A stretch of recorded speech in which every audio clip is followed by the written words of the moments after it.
is also one of two Republicans on the House committee investigating January 6th. Congressman Kinzinger, welcome back to Meet the Press. Let me just start with this. You bet, good to be with you. I'm a pretty cynical guy. I've been doing this a long time. On January 7th, 2021, I think I'm guessing you were there too. I really thought, okay, this is it. This is the breaking point. Lindsey Graham, enough is enough. Count me out.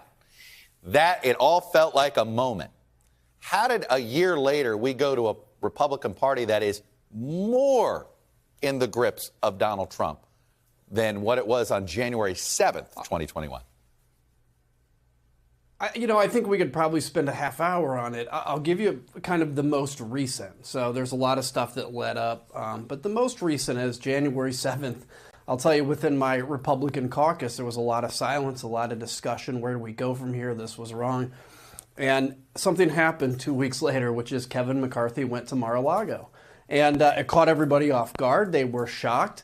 But in that picture he had with Donald Trump, and I think Kevin had told us something like, oh, I just happened to be in Florida and he wanted to meet, so I was going to meet with him.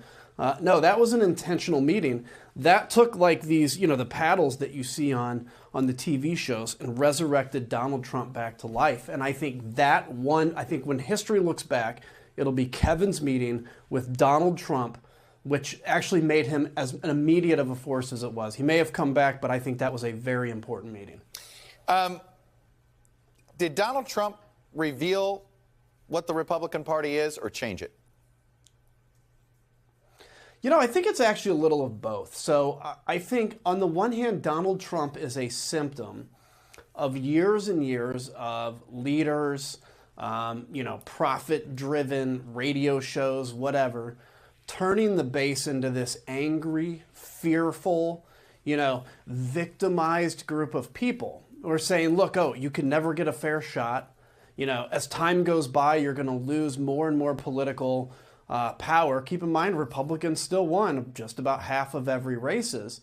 But then Donald Trump came along, and I think unintentionally, because I think he just wanted to be, that guy, right, unintentionally got in front of a wave where people wanted somebody to blow stuff up. I think it's a little of both. I think it's fed off each other. The problem is leaders have to now interdict this fear and anger cycle, and they're not doing it. They're instead hiding. Look, you are one of the few Republicans that wants to fight within the Republican Party to change it. I want to play a video you put out earlier this week and ask you about it on the other side. On this anniversary of January 6th, let's confront the anger, fear, and hopelessness that brought that dark day about. Victory won't come in a day, a month, or even a year, but victory will come. I promise you that. You've started your Country First organization, but I got to ask, what are you running for? Because you've announced you're not running for re-election. You announced earlier this week you would not be a candidate for governor.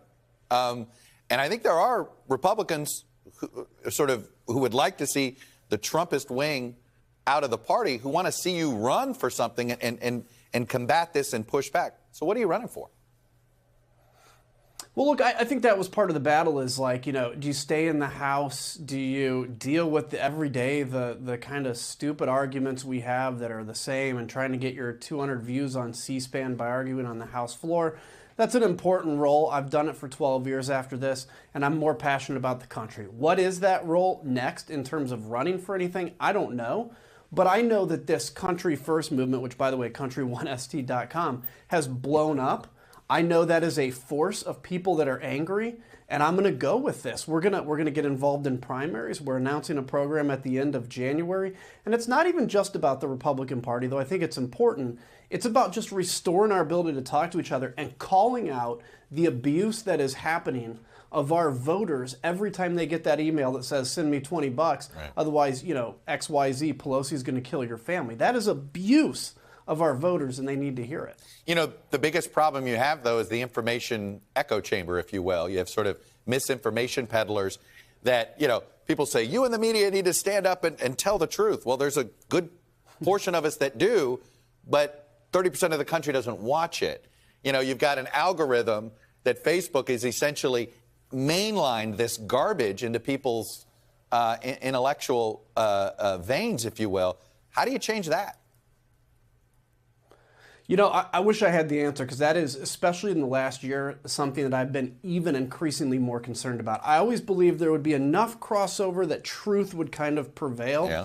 The last year has taught me that there are people that live in a totally different reality. All I can do is tell the truth and talk about the abuse. Because I think if people wake up to the fact that they are actually being financially, emotionally abused by leaders, maybe that'll be enough to awaken this change. But I'm going to tell you, if there's nothing to interdict this cycle in 5 or 10 years, we're in trouble.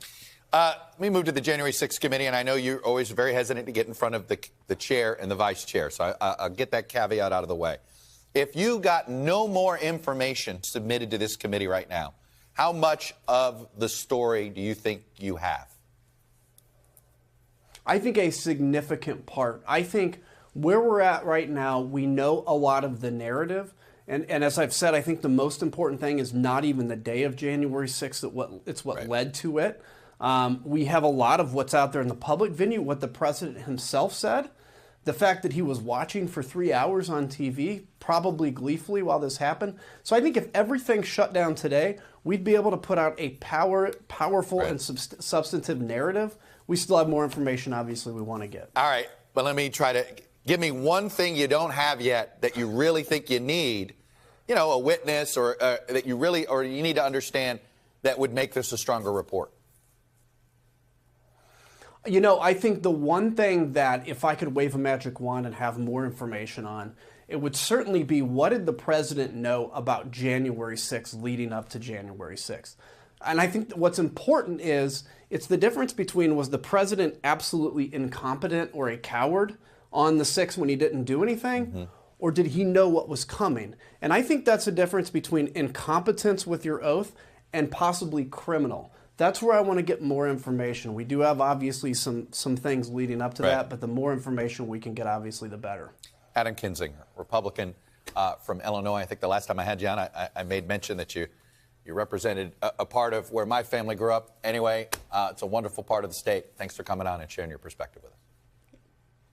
It's cold, you bet. All right.